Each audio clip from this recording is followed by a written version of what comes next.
I'm not ashamed to own my Lord, nor to defend his cause. Maintain the honors of his word, the glory of his cross. Hello, I'm James Brown, and on behalf of the East End Church of Christ located in Toronto, Canada, I'd like to welcome you to Monday's edition of Walking Through the Bible, a podcast where we seek to study the Bible and the Bible alone. Please stick around afterwards for information on how you can contact us.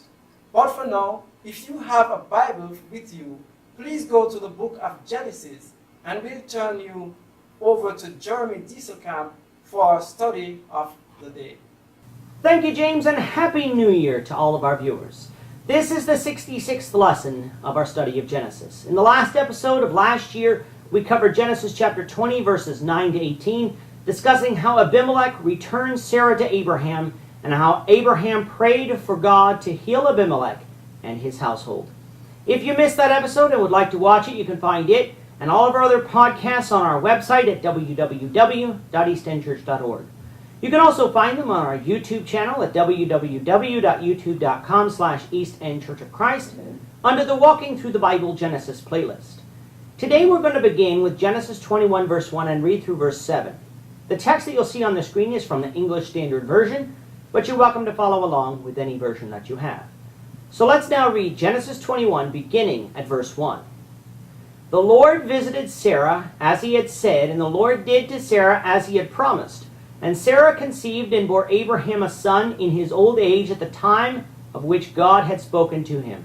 Abraham called the name of his son who was born to him, whom Sarah bore him, Isaac. And Abraham circumcised his son Isaac when he was 8 days old, as God had commanded him. Abraham was 100 years old when his son Isaac was born to him. And Sarah said, God has made laughter for me. Everyone who hears will laugh over me. And she said, who would have said to Abraham that Sarah would nurse children? Yet I have borne him a son in his old age. This chapter is the beginning of the fulfillment of 25 years worth of promises. Back in chapter 12, God promised Abraham the land of Canaan, and that through him all the nations of the world would be blessed.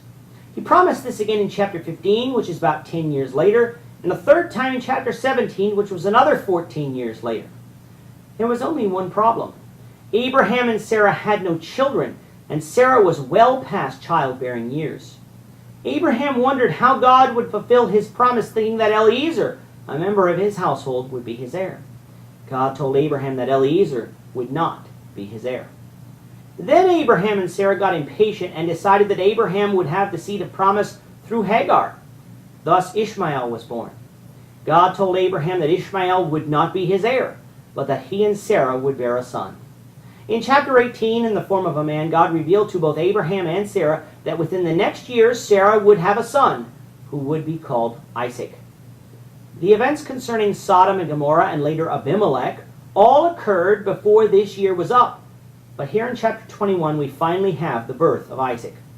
Isaac's birth occurred just at the time the Lord had promised, not before and not after. We sometimes sing a song titled In His Time. The Lord does the things He wants in His own time, not in ours. Unless we think otherwise, we need to realize that Isaac's birth was miraculous. No, it wasn't miraculous in the sense that Jesus' birth was miraculous, with Jesus having no earthly father.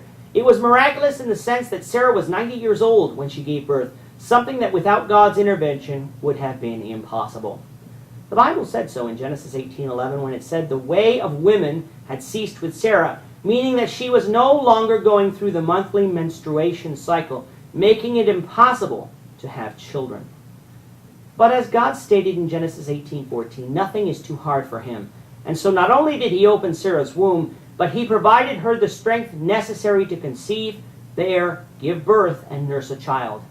Any woman will tell you that bearing a child requires a lot of strength, something a 90-year-old is unlikely to have enough of. But again, with the Lord, nothing is too hard. When Isaac was 8 days old, he was circumcised according to the word of the Lord found in Genesis 17:9-14. As far as we know, Isaac is the first person in Abraham's household who was circumcised at 8 days, with the others being circumcised immediately after God gave the command. Regardless, Abraham obeyed God in all things, including circumcision.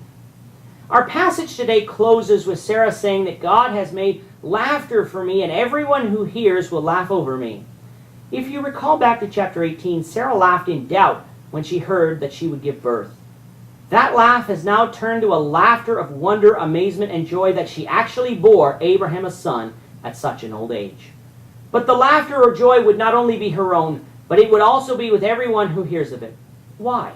Well, yes, because we can all stand in awe of God's power, but it is also because that it is through Isaac and his descendants that the Messiah would come, the Savior of this world. That is truly something to be joyous about. With that, our time is up for today. Please join us, the Lord willing, tomorrow when we will continue our study of Genesis, beginning with Genesis 21, verse 8. Thank you, Jeremy. And to our viewers, we also thank you for watching. Don't forget to subscribe to our YouTube channel by clicking on the subscribe button below.